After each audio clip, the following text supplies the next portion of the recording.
이 사진 다들 아실 겁니다. 케빈 카터라는 기자가 남수단에서 찍은 사진으로 94년 퓰리처상을 수상했습니다.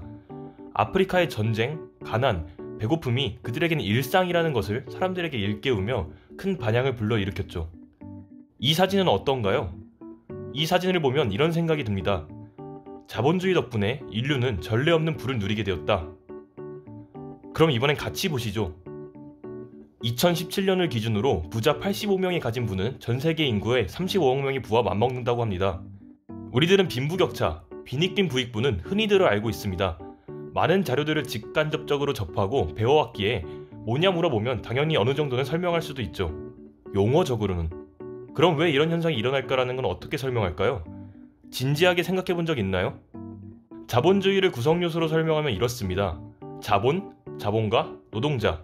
자본이란 노동에 의해 생산되고 다시 투자되어 수입을 창출하는 것, 즉 돈의 전체이고, 자본가는 돈의 임자, 노동자는 일하는 사람을 말하죠.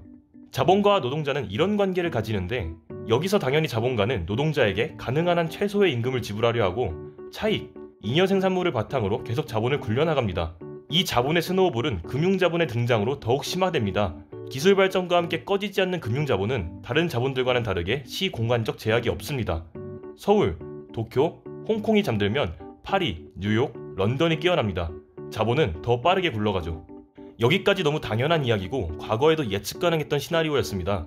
그렇기에 자본주의의 태동기에도 이런 문제점에 대하여 이야기되었는데, 그럼에도 긍정적인 미래를 보았던 이유는 자본주의는 하나의 자정작용을 가질 것이라 예측한 사람들이 있었기 때문이죠. 그중 한 명이 바로 애덤 스미스입니다. 그는 황금비 이론을 주장했는데, 이는 부자들이 부를 축적하다 그 부가 자신이 향유할 수 있는 수준의 가치를 넘어서면 주변에 나누어 줄 것이다 로 정리할 수 있겠네요. 하지만 이는 오류였습니다. 자본이 사회적 가치를 가진 것까지는 맞지만 한 가지, 인간의 탐욕을 고려치 못했기 때문입니다. 방글라데시에서 봉제공이 옷을 만들어 소위 말하는 선진국에 판매되면 약 7만 원의 가치를 가집니다. 하지만 봉제공에게 돌아가는 돈은 약 321원. 이들은 이래서 방글라데시 안에서의 기초생활 유지비조차도 못 번다고 합니다. 탐욕으로 인하여 애덤 스미스의 예측과는 다르게 잉여 가치가 황금비가 되기보단 자본가의 전유물이 된 것이죠. 그러면 이 탐욕을 부리는 사람들을 처벌하면 되지 않나? 라고 말할 수 있습니다. 좋습니다. 그럼 누구 잘못인가요? 이 사람? 이 사람? 혹은 이 사람? 그 사람의 규명이 힘듭니다. 구조적 폭력이기 때문이죠. 구조적 폭력은 간접적 폭력으로서 정치적, 경제적 폭력과 같은 사회 구조에 내재되어 있는 폭력을 뜻합니다. 사회에 내재되어 있다. 약간 추상적인 느낌이 있으니 사회라는 용어를 직관적으로 이해하기 위해 책 사회학 입문의 저자 앨런 존슨의 말을 빌려보겠습니다. 사회란 사람들, 사람들 간의 관계, 그리고 이 모두를 포함하는 시스템을 말합니다.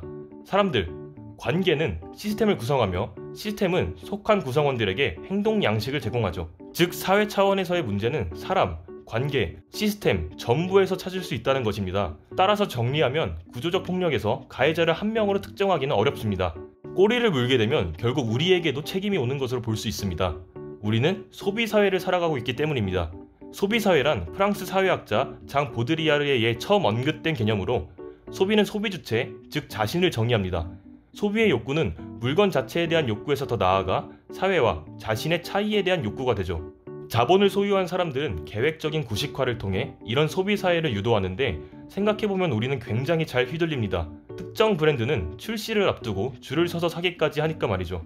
결국 이러한 소비는 자본을 축적하기 위한 자본가들의 생산 욕구의 원동력이 됩니다. 정확히 탐욕의 주체가 누군지를 알았다고 해도 처벌이 힘들기도 합니다. 자본이 군림하기 때문이죠. 방글라데시의 봉제공처럼 광물의 경우에도 자신의 노동보다 훨씬 적은 돈을 받는 사람들이 있습니다. 이런 비인간적 조건에서 채취된 광물을 갈등 유발 광물이라고 하는데, 오바마 정권 때 갈등 유발 광물들을 북아메리카 시장에 들어오지 못하게 만들자는 법률안이 발의되었습니다. 당연히 통과되었겠지? 라고 생각하시나요?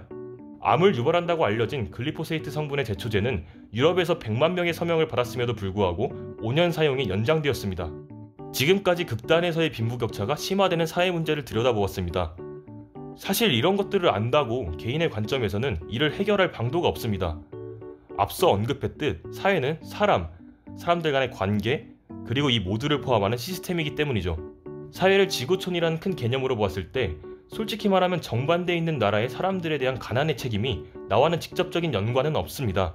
하지만 이런 관계들을 알고 있다면 어떤 방식으로든 이런 문제들을 접했을 때 우리가 취할 수 있는 자세들을 관계로서 다른 사람들에게 영향을 주고, 그리고 그 관계들이 늘어난다면 정말 이상적으로는 시스템 또한 변화의 움직임을 보일 수 있지 않을까요? 영상과 관련한 정보가 더욱 궁금하시다면 아래 첨부된 출처를 확인하시면 되겠습니다. 이번 영상은 이만 마치겠습니다. 다음에 더 좋은 영상으로 돌아오겠습니다.